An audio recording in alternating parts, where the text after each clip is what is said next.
Hello everybody, I'm Geert van Waeg from the International Federation of Pedestrians.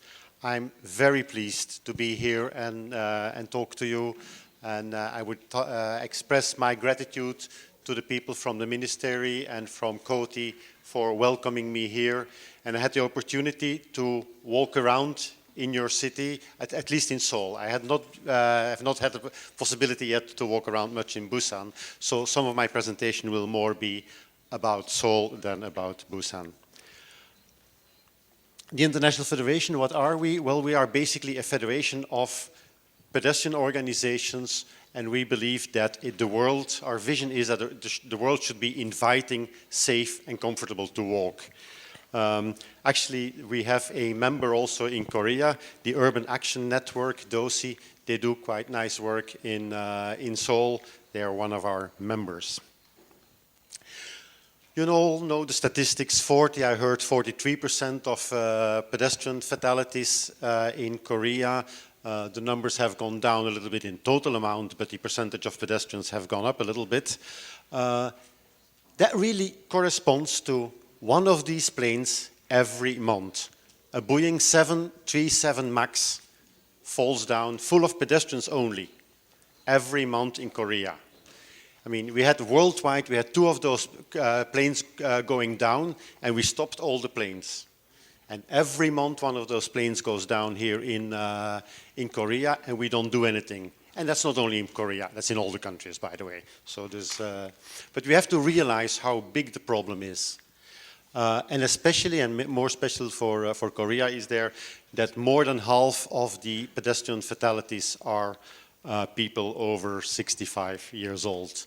So, does it depend on the pedestrians, or does it depend on the infrastructure? We hear often about protecting pedestrians. I would like to go away from the idea of protecting pedestrians and really think pedestrian. I mean, really think, how should this city be for the pedestrians? Because protecting pedestrians often looks like this. We basically put them in a cage. We put them behind fences, or we put them with traffic lights. We give them only very limited time. And that is not, I mean, this person will not be driven over by a car. That's clear. But I was asked to give some examples here from Korea. And so I started last week by walking through Google Maps, basically, just to see what I could expect here. And this was the first thing that I did see. I mean, this is a situation. Where is my pointer?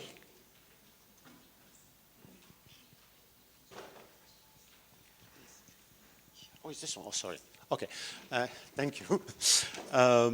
So when you see these kind of fences and these kind of fences, you know that there is a problem with the structure, with the infrastructure.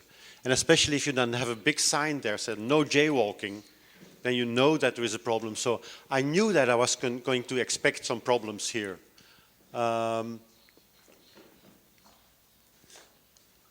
Which one do you like to be?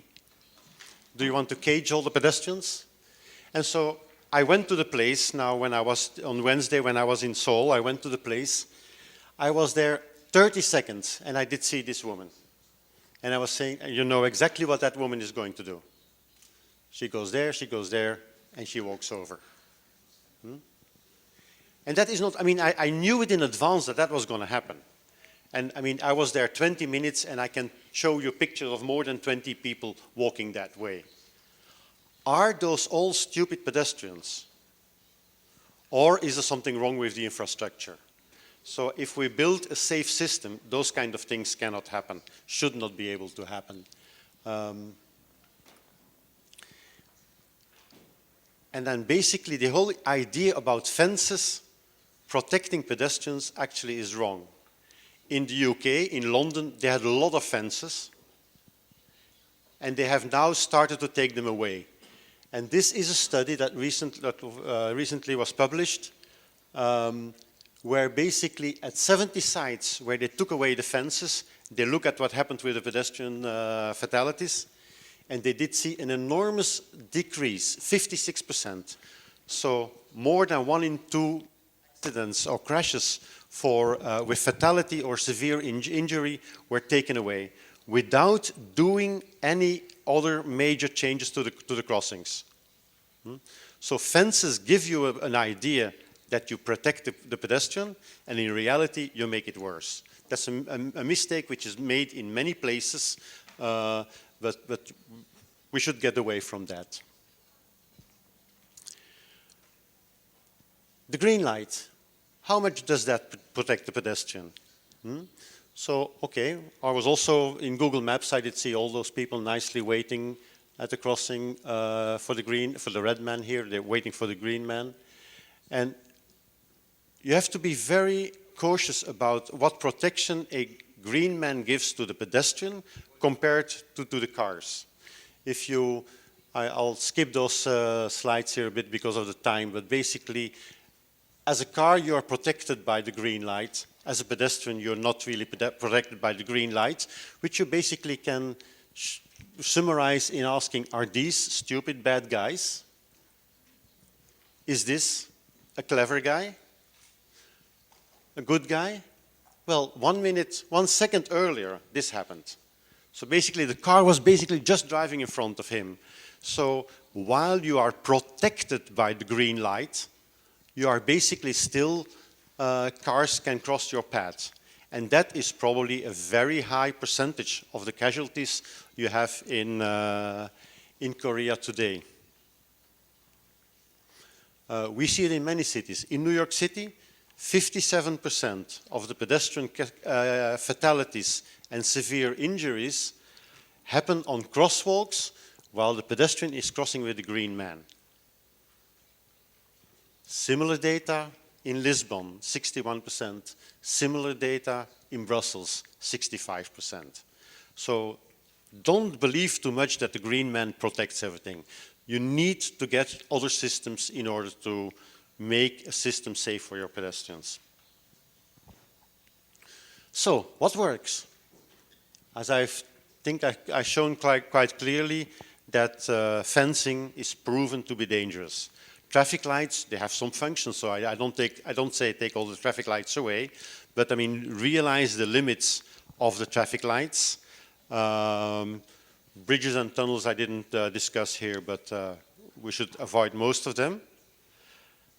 All these things are basically made such that kind of the traffic can still go their normal way and that the pedestrians are kind of isolated from it. That does not really work. Let's change the paradigm. In a few months, in February, there will be a big interministerial conference on road safety in Sweden, in Stockholm, and I sincerely hope that the Korean minister will be present there and high officials, just to discuss worldwide road safety, not only of pedestrians, of all road users.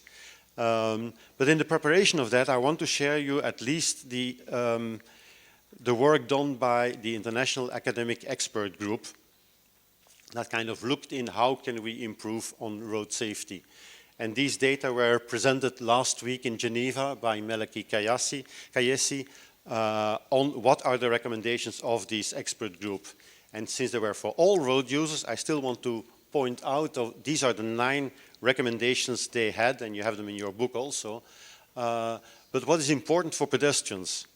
Well, modal shift.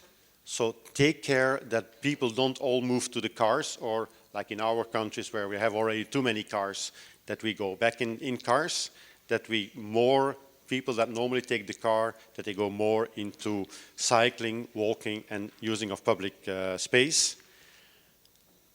Build safe systems for children and for elderly people, actually. Speed. Urban areas should be 30 kilometers an hour.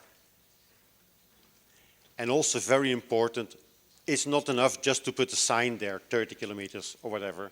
You really should take care of the enforcement also. So the Stockholm Declaration will also talk about shift towards more modes like walking, cycling, by safe and convenient facilities. So the system, the infrastructure, needs to be not only safe, but also convenient. If you ask pedestrians to take a long detour to get somewhere, they will not do it. So don't build those kind of systems. Speed management, and I mentioned it already, the 30 kilometers an hour. Of course, in some roads in the city, you can say, well, maybe we should go to 50. Yes, you can do that, but only when strong evidence exists that higher speeds are safe. So basically, first you need to see from, is this main road through the city, can I allow going to 50? Is it okay to go to 50? And then you can sign it to fulfill 50 only. So, what can we do here in Korea? Let's start by, and that's worldwide actually, if a street is safe for elderly people, and if a street is safe for your children, then it's safe for all of us. We too often design streets with kind of middle-aged men as the standard. Middle-aged men and women, they can basically, they see good, they hear well, they can jump if a car comes. That should not be the standard. Think about an old lady that doesn't hear very well, that doesn't see very well, that goes slow and cannot jump if a car comes. That's much more important. So I was still walking around on Google Maps last week, and I took an example of a crossing in Seoul also. And basically what do you see here? It's quite wide. There are 4 lanes, but this first lane is enormously wide, so actually there are 5 lanes. 29 meters to cross here, and 35 meters to cross there. By the way, the meters I mentioned here are different from what you would ever see in your slide in the book. That's because the numbers I put in the book were based on my estimation on Google Maps, and now I did measure it, and it was even longer than I had estimated. There is no median. We discussed about having a median here in the middle earlier. And again, these rounded corners you see here, they are all quite dangerous. Since you really should wonder from how friendly is this for elderly people. Why is this first lane so extremely wide? Is that because we want to allow parked cars not to hinder the traffic there? So we basically built a lane for illegally parked cars so that we still can pass by there. Does that make sense? So let's now think, what can we do with this place? So this is still the same crossing. You see the people waiting here. Maybe by just reducing this lane from actually 5.3 meters, which it is now, to about 3 meters, and then instead of cutting this corner, you basically allow the cars to go a bit further here, you would already gain a lot. Here you would gain 5 meters of space on both sides of the, so instead of 35 meters that those people would have to cross, they would only have to cross 25 meters. So that's already a 30% improvement. That could be one solution. Oh, by the way, I just want to show here also in New York City, for example, what they do. In order to avoid people taking short curves, they really put obstacles on the road, basically to make better corners. So instead of endangering pedestrians over the whole place here, you have a much smaller conflict zone. It can be very simple, even those kind of things can do very much to guide cars to bring around there. So look into those kind of systems, very cheap systems where you can do already can have already large effects with. Maybe we could do a second thing in this crossing. So instead of taking extra space here, make only this thing straight and put a median in the middle. So basically move all the lanes 2 meters to the side. At that moment you come, instead of those 35 meters, you come into a situation where you have to cross 2 times just over 12 meters. So much safer, so easy to do. And I did not touch already on the car fluidity at this moment. We are so focused on getting these cars passing through and so on. We still have the 4 lanes, we still have the same time and things like that. So these are easy things that you can do without even taking some space from the car. Maybe the ideal thing would be to take 1 lane from the car, make a beautiful cycle lane out of that, for example, and then you should really question, so can we do it with 3 lanes, yes or no? I don't know enough the traffic situation there, but you have a wonderful example in Seoul, with, and I'm pronouncing it certainly wrong, the Cheonggyecheon, the river place, where you basically, and we use your example of Korea everywhere in the world, from look how people were brave, did dare to take away a motorway in the middle of the city, and the traffic evaporated. So you did a fantastic job, and we basically use it as an example very often. So maybe that can be done here too. Now, Google Maps is not today's reality necessarily. So what I showed you there was basically based on Google Maps. So I went to visit there on Wednesday, I think it was, and what did I see? People were fully working there. They were basically, so now you see from the other side here, so that's where I suggested that something should happen, and basically that's what they were doing here. So where they had a very small footpath originally, they were making a big path here, a broad corner here, slowing the cars down in order to turn. They were still putting the signpost here. So I was very happy to see these things happen. So it clearly is happening. The only problem I still see, this lane was still 5.3 meters large. So basically, I mean, this thing, which I suggested, was already happening. I was really happy to see that. And now is the next question from, let's now move those lanes. Can we have a median in there? That would help very much, and the cars would still go as fast as they can, or as fluid. Not maybe not as fast, but as fluid as they go today. The other example I did show you earlier with all the fences, what should we do here? Well, I would suggest take all these fences away, make a hole in the fence here. Keeping a few fences here is good for people waiting here, and then when people come on the buses, so fences are not necessarily too bad, but it should be open here so that you can cross. You can make a zebra crossing here on a speed bump, advanced stop line, and make this a zone 30. Would be one solution. Another solution could be that you basically continue here, because actually not far from here there was another zebra crossing. At that moment people can come from both sides to get the bus, and you don't have to run for the bus in a very unsafe way. So these kind of easy things, and I did see many of these examples in Seoul where you could improve things. So I would please ask you, think about those things and see what can be done. What more did I see? I was actually very shocked by this. These dark tinted windows. I wanted to cross, and I had no way of knowing whether the driver did see me. So was it safe to cross or not? Did this guy see me?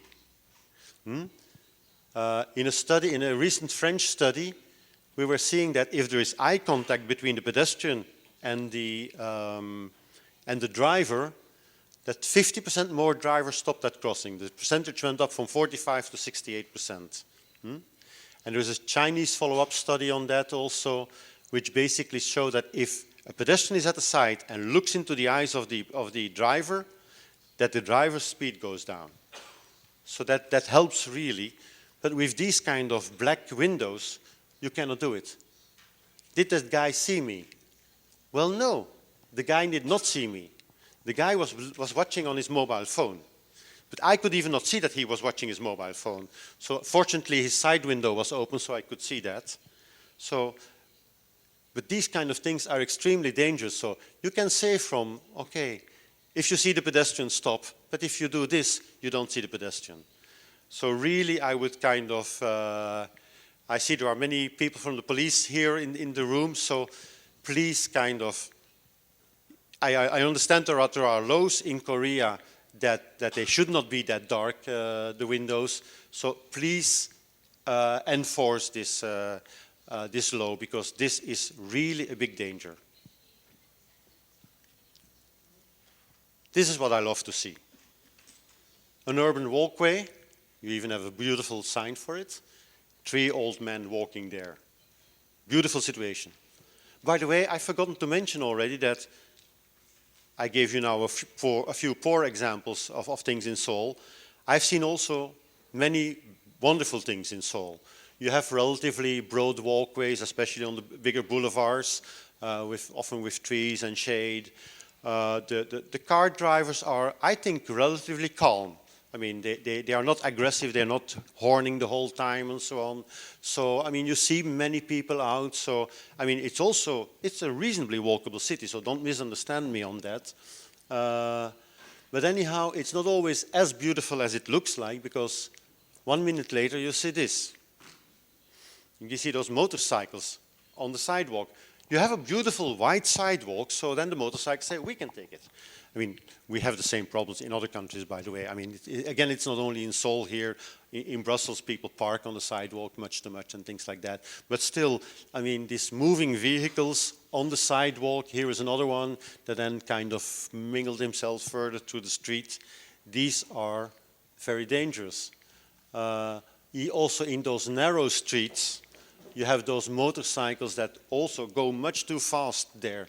Actually, the cars driving there are much quieter and much more respectful than the motorcycles. So I think that is one of the issues you basically should work on these motorcycles.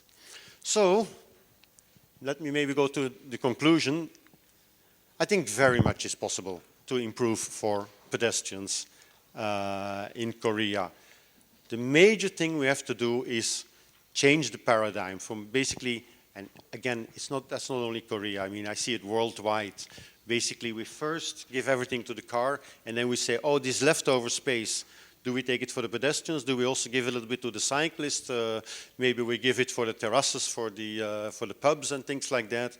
So, no, we have to think the different way. We have first think what do we need in the city? What kind of space do we need for the pedestrians, for the cyclists, for the people to sit and to enjoy the city? And then what can we give to the cars? We really have to change that in that direction. So we start thinking the priorities of the modal choice. What do we want to have? Everyone in a car or everyone walking? Or a good share of the different things, the different modes. And as I started my presentation also, think about children, think about elderly people. Don't take the middle-aged man as a standard. If you allow me to give you some recommendations, first of all, focus on the intersections. I mean, but I heard it already in the introductory speeches already. Our intersections are too large, the width is too long, too many lanes, the turn radius, I mean, the rounding for the cars. I did not touch on timing, but there is many places I've seen in Seoul where we can improve the green light for the pedestrians, even without changing anything for the cars yet. I mean, then the next step is maybe going to be from, should we take some space from the car, some time from the car? That's a different question, but even without changing anything, I can already mention many places, just sit on the corner of a crossing, observe and ask questions. Is this the way we want to do it? Hey, here we could give 30 more seconds so that they can take the bus easy, things like that. Just sit and look at that. Have a special focus on the accessibility of those central bus stops, that they are basically accessible from both sides. Remove the fences and please do not build new fences.